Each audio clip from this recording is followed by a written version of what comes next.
ॿुधो अॼो की तारीख़ में तव्हां चुपड़ी करे सम्झो सुभाणे सॼो ॾींहुं मूंसां हूंदो बिल्कुलु उहे तव्हांखे खोले रखिणो इंशाअल्लाह इंशाअल्लाह। बिस्मिल्लाह रहमान रहीम।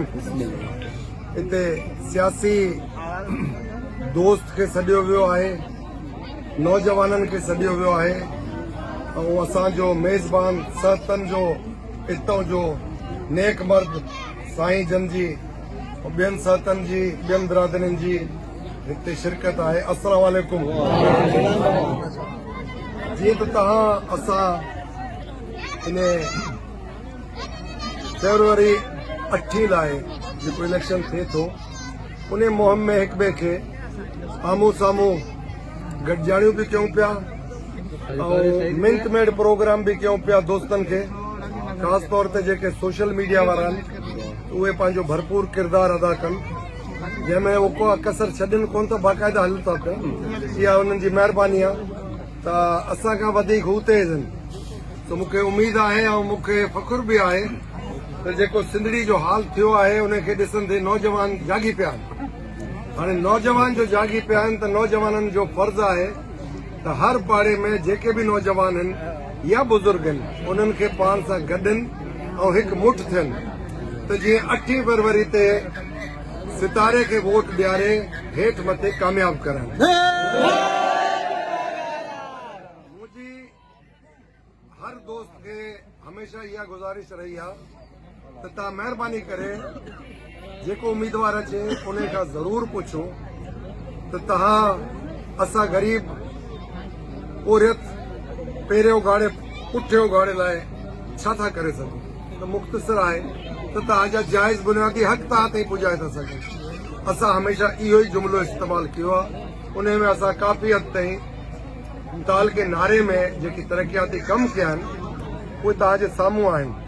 उन में रस्ता थिया, ग्रिड स्टेशन थी, स्कूल थियो, अस्पताल थी, ॿिया जेके तव्हांजा अहमियत रखण वारी शयूं आहिनि उन्हनि में तव्हांजा चैनल पाणी जा थिया आबादगारनि लाइ ऐं 62 असां लिफ्ट मशीननि जो सैंक्शन कयो। कल कैंडिडेट आहे एन 203 जो पीर फज़ल शाह कल चूंड कम जेका तकरीर कया उन में इहो चयो आहे त 9 तारीख़ सां एतिरियूं एफआईआर कराईंदासीं जंहिंजो को तक़ाज़ो ई कोन्हे ऐं कंहिंखे कसर कोन्हे, माफ़ीनामो असां ख़तमु आहे। इन लाइ तव्हां छा चवंदव?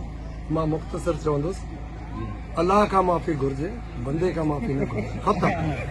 सम्झ वारे खे लाइ एतिरो ई काफ़ी। जेको हाल कयो अथऊं अबोज सिंधी माण्हुनि जो जेको हाल कयो अथऊं, सिंध में बचियो छा आहे जो मज़ीद सिंध ॾेई सघे।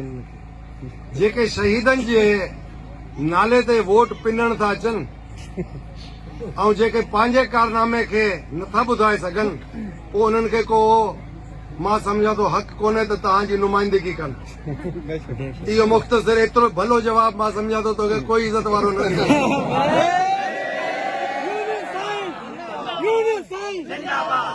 नुमाइंदो तव्हांजी आवाज़ आहे। नुमाइंदे जो कमु आहे तव्हां लाइ आवाज़ उथारे, तव्हांजे जाइज़ बुनियादी हक़नि जो तहफ़ुज़ करे। शहीदनि जे नाले ते वोट वठण वारो तव्हांजे हक़नि जो तहफ़ुज़ न कंदो। जॾहिं तव्हां वेंदो कंहिं कम लाइ चवंदो होॾे हलो शहीदनि जी मज़ार ते उहो ई ॾींदो। सम्झो, हिते असां चवंदासीं बिल्कुलु असां आहियूं तव्हां सां गॾु ॿेली, थोरो टाइम इंतज़ारु कयो, करे था ॾियूं। चवंदासीं शहीदनि ॾे हलो इनो होॾो वञी, जवाब में छा मिलंदो, कुझु कोन। त मां अॻु में बि चयो सिंधड़ी जंहिं हाल में आहे उहो इन करे ई आहे त इहे जीए भुट्टा जा नारा था लॻनि। ठीकु, जे असांजे स्कूलनि जो बुरो हाल आहे छो आहे, छो त जीए भुट्टो जा नारा था लॻनि। टिकट बि कोन्हे, इहो ई न आहे। हाणे असल शइ खे जे तव्हां पकड़ियो त तव्हां पाण चवंदो यार आफ़रीन आहे त मूं जहिड़ो माण्हू तव्हांजे साम्हूं इहा हक़ीक़त खोले थो त भुट्टे साहब वारी पार्टी त मोहतरमा जी शहादत खां पोइ उन राति जो दफ़न थी वई। फुफी जी अथव फोरुअनि जी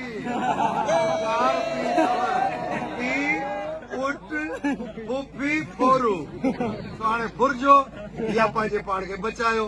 जे बचायो था त बाह बेली थियो, जे फुरणो थो बिस्मिल्लाह अल्लाह इंशाअल्लाह तव्हांखे कामयाब कराईंदासीं। कुछ रखे आबाद रखे ककड़न बचड़न खे हमेशा सुख हुजे।